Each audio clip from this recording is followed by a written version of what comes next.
Now, we do have comments from Mati Chon columnist believes that the military is concerned if Kun Thaksin makes a comeback. Now, the commentary in this particular commentary starts with a reference to some questions raised by Nicholas Farrelly, a researcher at the Australian National University, in his recent article entitled Pheu Thai Win, But Then What? Now, 3 questions were raised by Mr. Farrelly. Number 1, if Pheu Thai wins the election, then what will happen next? Number 2, can the powers that be who were responsible for the overthrow of the Thaksin regime and the removal of the Prime Minister Samak Suntharawet and Somchai Wongsawat afford to sit idly while Thaksin's sister is assumed to be in power? And number 3, will those responsible for staging the coup be ready to face the risk if Kun Thaksin is to return to power?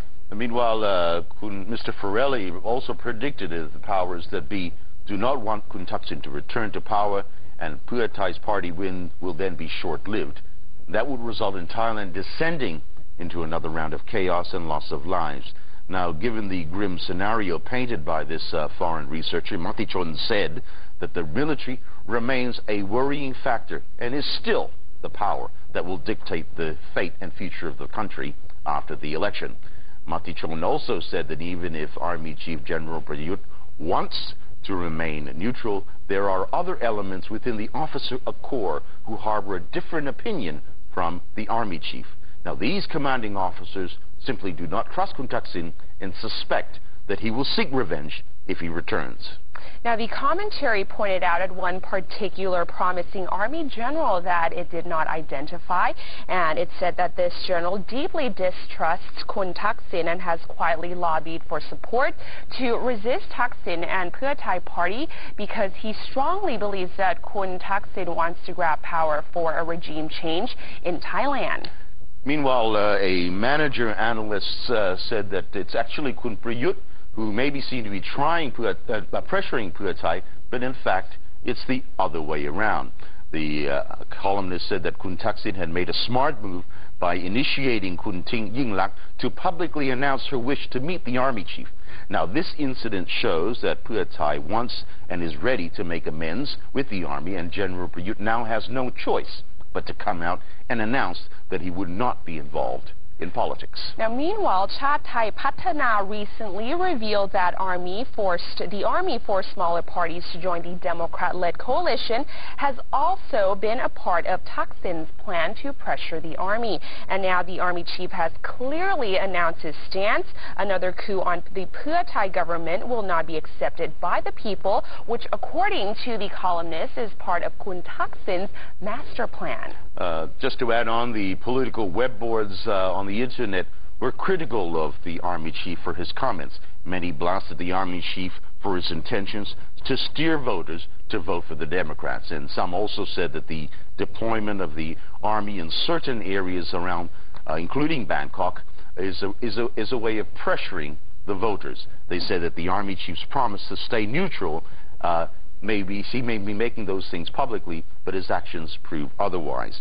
Now, moving on to other matters, Kun Pichai dirt has been dug. And politics is a dirty business. Correct. And a picture of Kun Yingluck and Red Shirt leader Arisaman Pongrungrong, who is currently on the run for a terrorism charge, is circulating the internet and the media. Now, the picture was posted on the internet recently, which later revealed to be a picture taken at a seminar 3 years ago, and that is a picture which was attended by the key figures of the Pheu Thai Party. Now, nobody knows who posted this on the web, but web comments pointed their fingers at the Democrat and the anti-Yingluck groups. Yes, now some have blasted the Democrats for allegedly putting the photos up and making controversial comments. In Manager Online, for example, Webboard, there were discussions of how it was inappropriate for Kun Yingluck to be so close to someone not her husband. Some said it was not good for her image, for the future possible leader of the country. And other comments were very, very controversial, Dolsinee. But as you can see, the picture that was posted was a very tight shot. But in fact, it's the wider picture. It appears as if there's a party and she's being encouraged to go up to sing. Correct. But they have other comments. Yes, from the Red Democracy Facebook page, commented on the picture, saying that it was hampered with, and there were other people in the picture. So, Kun Pichai, the picture may be cropped. Yep. And on top of that, someone was trying to make it look like that Kun Yingluck was actually drunk, but in reality, she was actually being forced to get up on stage to sing at the party. Now, Kun Yingluck herself commented on the Facebook page, saying that she thanked the group for pointing out the real facts about the pictures, even though there has been some bad comments about her on the internet, but she was not disheartened at all, and because there are plenty of others who still believes in her. That's right. Now we move on to another story. We don't have a cartoon, but we do have a clip of an interesting story. Now there's an interesting phenomenon took place during a Y Crew ceremony at a college in Nakhon Si Thammarat next week, in which many students started to act very weird during the ceremony. Now, we have a video clip of the incident in which monks leading the procession believed that the students were, in fact, possessed by spirits. Kun Pichai, Y Crew is actually a ceremony to pay homage to teachers. Right. Correct. And during the course of the ceremony, as you can see in the clip, many students started screaming and crawling on the floor in pain, thus disrupting the ceremony.